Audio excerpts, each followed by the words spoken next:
Hi, I'm Mark Polk with RV Education 101. Today I want to discuss one of the most important safety devices in your RV, the carbon monoxide detector or CO detector. Carbon monoxide is called the silent killer. That's because CO gas is invisible, odorless, and it's deadly. We just took the RV out of storage and I heard the CO detector chirping about every 30 seconds. That typically indicates a weak or dead 9-volt battery.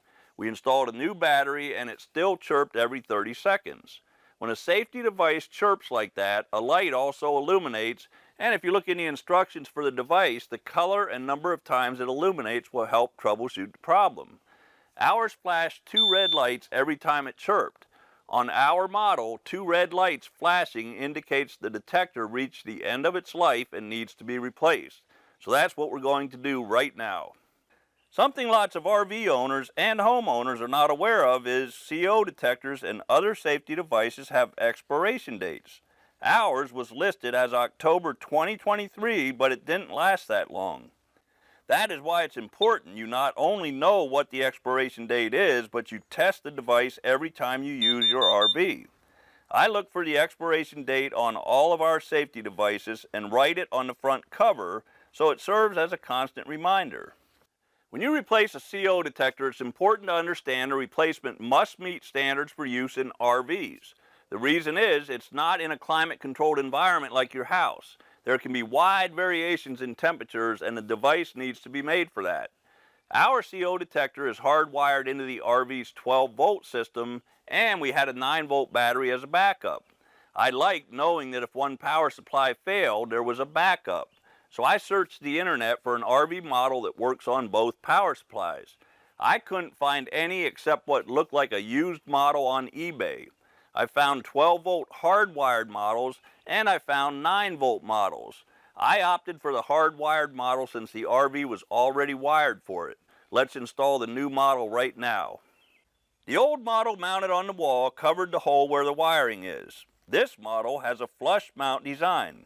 After marking the size on the wall, I cut it out, making sure no wiring was in the way. The old model had a plug that plugs directly into the RV's 12-volt system. The new one did not have a plug, so after testing the voltage at the RV plug, I cut the plug off the old detector and spliced it into the new detector. You need to make sure you have good connections and tape everything with electrical tape for safety purposes. All that is left to do is test the new unit and then mount it on the wall. It's not only important you have a properly operating CO detector, it's important everybody staying in the RV understands what CO poisoning symptoms are.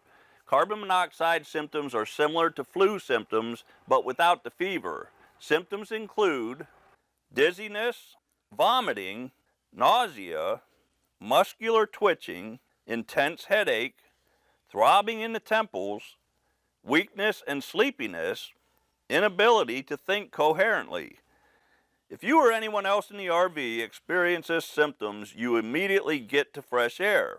If the symptoms persist, seek medical attention immediately. Check all of your RV safety devices before each trip, then head out on an RV adventure with peace of mind, knowing if something does happen, you will be alerted to the problem with time to react. To learn more about your RV, take a minute to visit rvonlinetraining.com. Happy camping.